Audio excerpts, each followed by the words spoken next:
Hi everyone, I hope you are doing very well. आज हम लोग यूपीएससी सीसैट 2023 का क्वेश्चन नंबर 68 करने वाले हैं, जो देखने में थोड़ा सा टफ लगता है, पर अगर आपके पास हल्का सा दिमाग है तो आप इसको आराम से सॉल्व कर लोगे। सवाल ये कह रहा है कि P Q R S T 5 लोग हैं। ठीक है, जैसे हमारे यहाँ असाइनमेंट्स मिलता था ना 1 2 3 करके, वैसे ही इसमें भी असाइनमेंट्स दिया जा रहा है। 1 2 3 4 5 5 असाइनमेंट है। 5 लोगों में बांटा जाएगा। कैसे बांटेगा ये आपको डिसाइड करना है। सवाल में दो कंडीशन दिया हुआ है कि ना तो P ना ही Q के पास टास्क 1 है। टास्क 1 जो है वो दोनों के पास नहीं है। इसका मतलब है टास्क 1 या तो R के पास होगा या फिर S के पास या फिर T के पास। लेकिन एक और कंडीशन ये है कि S और R दोनों में से किसी एक के पास टास्क 2 होगा। Task 2 must be assign to either R और S। ठीक है, शायद मास्टर का बेटा है लोग, इसलिए तो R को टास्क 2 और S को टास्क 2 मिलना है। ठीक है, टास्क है हमारे पास कितना, 1 2 3 4 5।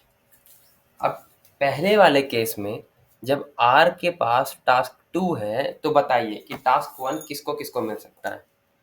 अगर R के पास टास्क 2 है तो 1 किसको मिलेगा, P और Q को तो मिल नहीं सकता, तो या तो S को मिलेगा या फिर T को मिलेगा। इसका मतलब है कि टास्क 1 को देने का दो तरीका है, या तो S को दे दो या फिर T को। यहाँ पे 2 लिखो। ठीक है, टास्क 2 R को ऑलरेडी अलॉटेड है। टास्क 3 किसको किसको मिल सकता है। टास्क 3 को मिलने का कितना तरीका हो सकता है। अगर दो तरीका से हम लोग इसको फिल कर दिए तो टास्क 3 3 लोगों को मिल सकता है। ये भर गया, ये भर गया। अब 3 तरीका बचता है, या तो P के पास या फिर Q के पास या फिर T के पास। ये है 3 तरीका। ठीक है, ठीक है। अब 3 भर गया है तो अल्टीमेटली हमारे पास जगह कितना बचा है P और Q में से, तो 4 को दो तरीका से भर सकते हैं। और फिर टास्क 5 के लिए तो एक ही बचेगा, तो इन दोनों में से कोई एक तरीका भर सकते हैं। ठीक है, ठीक है। अब हम लोग दूसरा लेते हैं। जब S के पास टास्क 2 है, इसको मिटा देते हैं। S को अगर हम लोग टास्क 2 देते हैं, क्योंकि यह क्वेश्चन में बोल के रखा कि टास्क 2 या तो R को मिलेगा या फिर S को। S को अगर हम लोग टास्क 2 देते हैं तो टास्क 1 किसको मिल सकता है, P और Q को नहीं मिलेगा, तो या तो R को मिलेगा या फिर T को मिलेगा। इसका मतलब है दो तरीका है जिससे हम लोग टास्क 1 को धर सकते हैं, जब टास्क 1 को दे सकते हैं जब हम लोग S को टास्क 2 दे चुके हैं। टास्क 2 को देने का कितना तरीका है, एक ही तरीका है, क्योंकि S को हम लोग टास्क 2 दे चुके हैं। ठीक है, अब टास्क 3 के लिए कितना जगह बचता है, तो हमेशा की तरह जैसा कि मैंने S का पोजीशन फिक्स कर दिया है।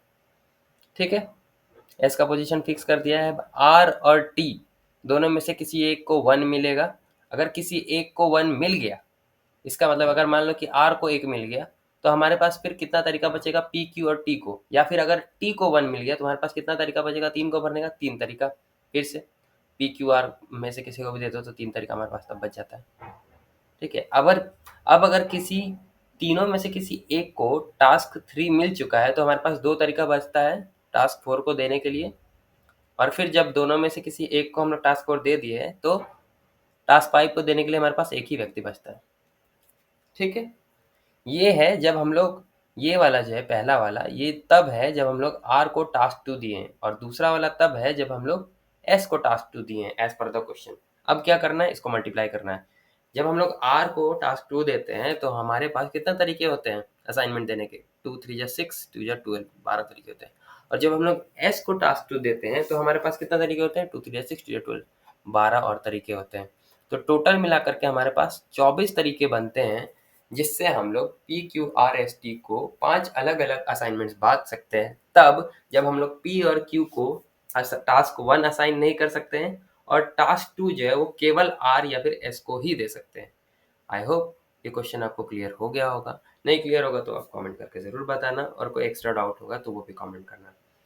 वीडियो पसंद आया हो तो लाइक करें, और चैनल पसंद आया तो सब्सक्राइब करें। Bye bye.